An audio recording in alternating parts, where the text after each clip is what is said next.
Oi, pessoal. Hoje eu vou dar uma aula para vocês sobre os tricomonadídeos em aves. Tá bom? Não vai ser uma aula muito comprida e vamos começar então. Os tricomonadídeos, eles são organismos que pertencem ao reino protista, filo Sarcomastigófora, ordem Tricomonadida, família Tricomonadidae, subfamília Tricomonadinae. Notem que eu deixei aqui numa cor diferente o sufixo dessas palavras, para vocês lembrarem que o sufixo idae, que a gente lê ide, se refere à família, e o sufixo inae, que a gente lê ine, se refere à subfamília. Portanto, família Tricomonadidae, subfamília Tricomonadinae. E os gêneros que a gente vai ver hoje são tricomonas e tetratricomonas, que acometem aves. Então, dentro do gênero tricomonas, a gente tem o Tricomonas gallini, e do gênero tetratricomonas, o Tetratricomonas gallinarum. Então, a gente vai ver um pouquinho sobre esses parasitas, esses protozoários. Eles são organismos unicelulares que possuem flagelos partindo de um grânulo basal. Depois eu vou mostrar para vocês uma imagem onde fica essa estrutura. Então, esses flagelos, eles são os responsáveis pela movimentação do organismo. E eles também têm uma membrana ondulante, que eu também vou mostrar para vocês no esquema. E a forma desses parasitas são os trofozoítos. Esses trofozoítos, eles são muito frágeis e eles possuem uma curta viabilidade no ambiente. Então, aqui a gente tem a esquematização do Tricomonas gallini e do Tetratricomonas gallinarum. Então, vamos falar primeiro do Tricomonas gallini, da morfologia dele. Esse parasita, ele acomete o trato digestivo superior, ou seja, a boca, a faringe, o esôfago e o inglúvio. Algumas vezes ele pode acometer os sinos, que são essas cavidades ósseas que existem dentro do crânio, que nós também temos, os animais também têm. Eles podem acometer os olhos e podem também chegar ao cérebro. Mas principalmente trato digestivo superior. Esse é o trofozoito do Tricomonas gallini e ele tem um formato oval a piriforme. Piriforme que lembra pera. Então, esse formato piriforme a oval. E ele tem 7 a 11 micrômetros de comprimento. O Tricomonas gallini, ele tem 4 flagelos. Então, aqui 1, 2, 3, 4, que partem de um grânulo basal, que fica aqui. E ele tem um quinto flagelo que se estende formando ao longo da membrana ondulante. Então, ele forma essas ondulações aqui. E esse flagelo, ele não se torna livre na extremidade distal. Então, vocês podem ver que ele termina aqui. Ele não é livre na extremidade distal, diferente do Tetratricomonas que a gente vai ver agora. Então, o Tetratricomonas, ele acomete o trato digestivo inferior, principalmente intestino delgado e intestino grosso. O trofozoito dele tem formato piriforme e mede de 6 a 15 micrômetros. Também possui 4 flagelos anteriores, então 1, 2, 3 e 4, que partem do grânulo basal, aqui na porção anterior. Também tem uma membrana ondulante, então eu vou seguindo aqui com a setinha para mostrar para vocês. E um flagelo, um quinto flagelo, que vai acompanhando essa membrana ondulante e ele se torna livre na extremidade distal, diferente do outro que não se tornava. Então aqui dá para ver bastante bem a diferença, esse flagelo se tornando livre na extremidade distal, enquanto esse não se torna livre na extremidade distal. Então, deixei grifado aqui para vocês em coloração diferente: Trichomonas gallini, digestivo superior; Tetratrichomonas gallinarum, digestivo inferior; Trichomonas gallini, o quinto flagelo, é o flagelo recorrente que acompanha a membrana ondulante, ele não se torna livre na extremidade distal. Tetratrichomonas gallinarum, o flagelo se torna livre na extremidade distal. Essa membrana ondulante, ela inicia na porção anterior e termina lá próximo da porção posterior. E o movimento do flagelo, ele provoca ondulações nessa membrana, por isso ela se chama de membrana ondulante. E o movimento do flagelo, ele é semelhante a um chicote, e eles são movimentos ondulatórios, então eles fazem a movimentação do protozoário. Então, eu vou falar um pouco sobre a epidemiologia e a transmissão desse parasita. Primeiramente, o Trichomonas gallini. Ele infecta uma ampla variedade de espécies, porém ele é muito descrito em pombos, em aves de rapina. Para quem não sabe, aves de rapina seriam as corujas, os gaviões, as águias, os falcões. E também tucanos. Então, é muito comum nessas espécies. O Trichomonas gallini, ele tem a transmissão por meio de alimentação regurgitada pelos pais. Então, um pai que está infectado por esse protozoário, que fica no trato digestivo superior, ele regurgita o alimento para os seus filhotes e esse alimento já vai contaminado com o protozoário e os filhotes se infectam. Também em outros casos pode-se dar a transmissão da infecção por meio do alimento e da água contaminados, ou seja, não do pai para a prole, mas por meio da água e alimento contaminados que a ave ingere, e também por meio da predação. Então, aqui, por exemplo, a gente tem um gavião predando o que parece ser uma pomba. Então, se essa pomba estiver infectada, esse gavião vai comer esses tecidos infectados e vai acabar se infectando também. O Tetratrichomonas gallinarum, ele infecta principalmente aves domésticas.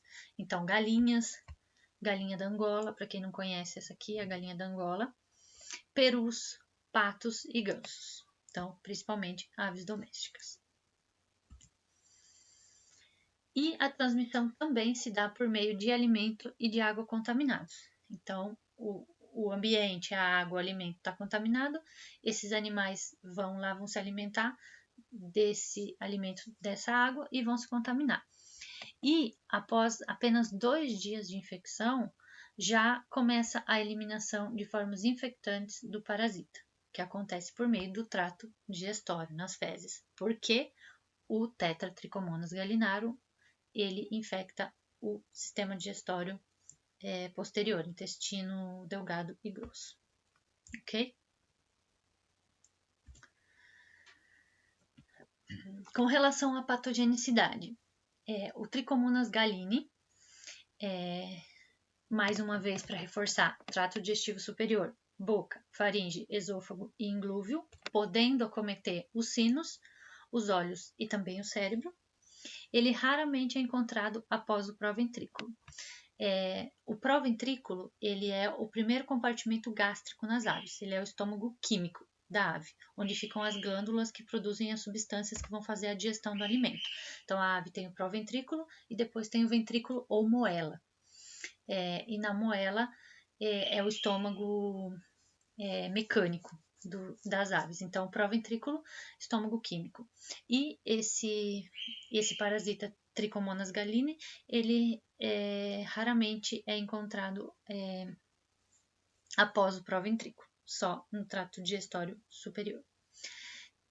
Portanto, a excreção do parasita pelos excrementos, pelas fezes, pela urina, é muito limitada, não tem, né? Porque ele não chega lá embaixo. Eu digo fezes e urina porque as aves, não sei se vocês sabem, mas as aves eliminam os excrementos, as fezes e a urina, tudo pelo mesmo pelo mesmo fim, que é a cloaca. Então, ali se juntam fezes e urinas e elas saem juntas. Então, não tem excreção desse parasita via excrementos. O que esse parasita causa? Ele causa uma inflamação na mucosa, formação de áreas caseosas e necrose. O caseo, ele é o pus da ave. As aves, elas não têm uma enzima que, se eu não me engano, é mieloperoxidase, que faz com que o pus fique líquido, como tem os mamíferos. Então, o pus da ave, ele é caseoso, assim como nos coelhos, que também formam cásios. Então, tem essa formação dessas áreas caseosas e áreas de necrose, que é a morte do tecido, a morte celular. Isso provoca na ave dificuldade de se alimentar, porque essas áreas podem ser bastante extensas dentro da boca, dentro do esôfago. A ave não consegue se alimentar, muitas vezes ocorre obstrução com essa massa caseosa, a ave fica debilitada e pode vir a óbito. Várias vezes vem a óbito, se não for tratada. E muitas vezes a ave já está num estágio tão avançado da doença que não tem mais como tratar, já está muito debilitada. Então, aqui tem algumas imagens para vocês de infecções por Trichomonas gallini. Esse é um tucano. Aqui vocês podem ver onde a flechinha está apontando, uma massa de coloração amarelada, bem grande, caseosa, na entrada do esôfago. Aqui vocês veem a abertura da traqueia, aqui a língua e aqui essa massa caseosa. Esse animal veio a óbito no Serviço de Medicina de Animais Selvagens aqui da universidade, e na necrópsia a gente pôde observar que essa lesão se estendia bastante para dentro do esôfago. Aqui é a língua e o esôfago retirados, né, do seu local anatômico normal. E aqui tem uma massa caseosa, amarelada, bem grande, obstruindo grande parte do esôfago. Olha como o esôfago aqui embaixo é mais fininho. E aqui essa massa grosseira obstruindo o esôfago. Então, esse animal estava bastante magro, bastante debilitado. Essa aqui é a foto de um artigo que eu coloquei aqui a referência, se alguém quiser procurar depois. É um periquito australiano com lesão caseosa no esôfago. Então, para quem não sabe, esse aqui é o periquito australiano. É uma imagem de internet, só para vocês saberem o que é o periquito australiano. E aqui é o animal sendo necropsiado. Então, aqui está a cabeça dele, aí aqui desce o esôfago, o que a pinça está segurando é a traqueia, e a seta está apontando essa massa amarelada dentro do esôfago dessa ave, causada pelo Trichomonas gallini. Essa é uma outra imagem do Serviço de Medicina de Animais Selvagens aqui da universidade, mostrando uma ave de rapina com uma lesão caseosa amarelada bem extensa no interior da cavidade oral.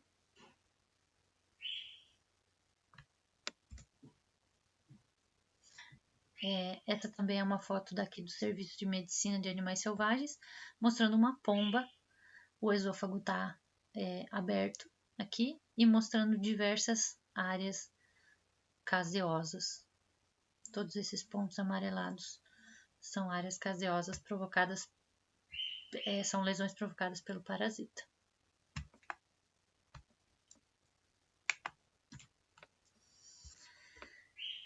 Então, a infecção por Trichomonas gallini, ela pode se tornar sistêmica. Então, esses parasitas, por meio do sangue, eles chegam a outros órgãos, como fígado, pulmões, coração, sacos aéreos, que são estruturas respiratórias nas aves, extremamente necessárias para a respiração, no pâncreas, no pericárdio.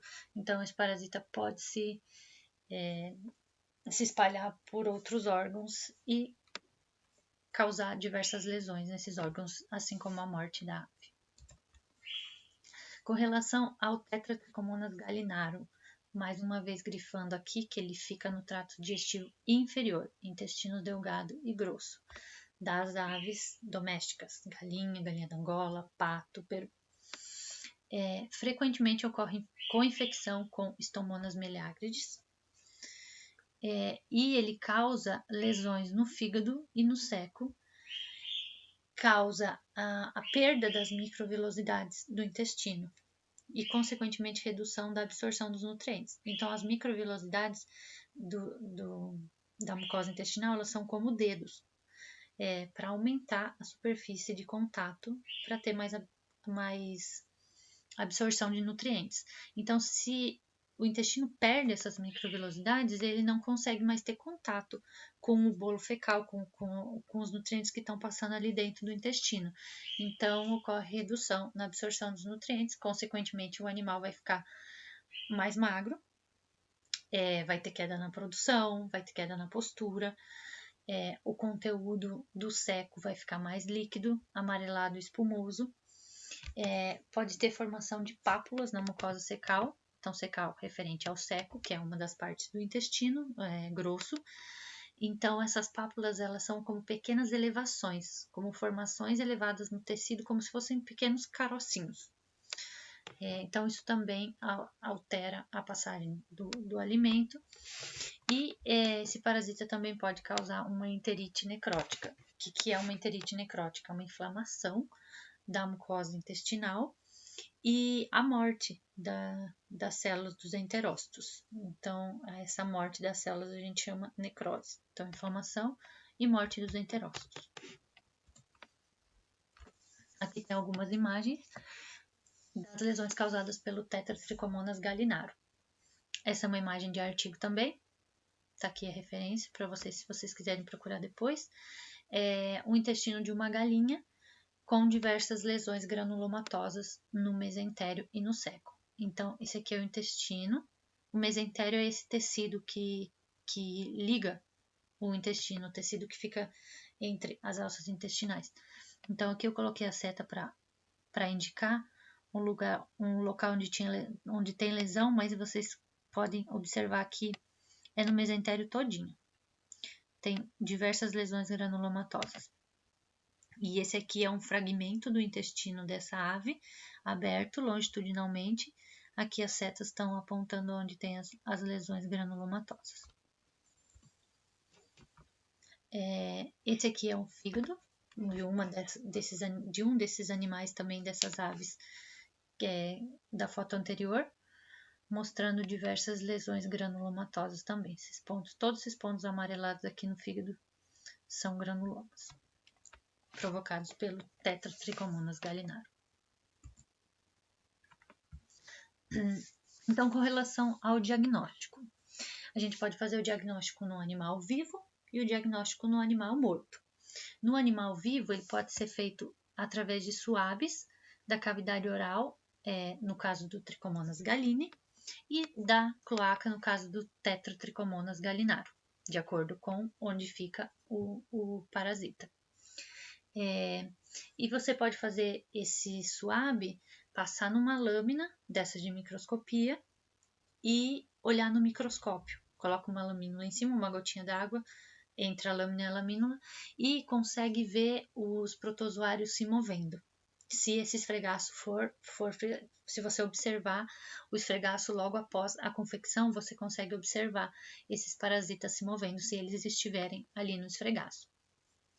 E também pode-se fazer o esfregaço e a coloração pelo Giemsa. Então, vai fazer o suave, vai passar o suave na cloaca ou na cavidade oral, nas lesões, no bordo das lesões, de preferência, porque o meio das lesões só vai ter uma massa caseosa de tecido necrótico, de tecido morto, então a borda das lesões é o lugar mais apropriado para você fazer esse suave, para ter mais possibilidade de pegar o parasita e conseguir observar ele. Então, faz esse suave, rola esse suave delicadamente na lâmina de microscopia, deixa secar e depois cora com Giemsa. É possível de ver os parasitas nessa lâmina corada. Também dá para fazer diagnóstico por meio da PCR. Qual vai ser a amostra que a gente vai usar? São fluidos orais, tecidos e massas retirados das lesões, no caso se for de cavidade oral, ou fezes. do animal que você é suspeito de estar infectado. Nas aves mortas, que são necropsiadas, você vai conseguir observar aquelas lesões que eu mostrei nas fotos anteriores, as massas caseosas, ou em cavidade oral, ou em esôfago, ou em inglúvio, que é também conhecido como papo das aves, o inglúvio, no caso de Trichomonas gallini, e no caso de Tetratrichomonas gallinarum, as lesões no mesentério, no intestino, e às vezes lesões em outros órgãos, como fígado, como sacos aéreos, como eu tinha falado para vocês anteriormente. E para prevenir a infecção dos outros animais do plantel, remover os animais acometidos, já que esse parasita, ele é transmitido por meio de água e alimento contaminados. Então, remover os animais acometidos. Como diagnóstico diferencial, quando a gente vê esse tipo de lesão nas aves, tem que se pensar em poxvírus, em candidíase, aspergilose, capilariose, deficiência de vitamina A, que também causam lesões em epitélio de esôfago, em cavidade oral. Então, quando tem lesões nos órgãos internos, a gente pode pensar em herpes vírus, paramyxovírus, adenovírus. E com relação aos granulomas, a gente poderia pensar em tuberculose, micoplasmose, salmonelose, coligranuloma e por aí vai. Existem muitas doenças que têm lesões semelhantes, então precisa se pensar nos diagnósticos diferenciais. Com relação ao tratamento, geralmente o tratamento é feito pela via oral, com metronidazol.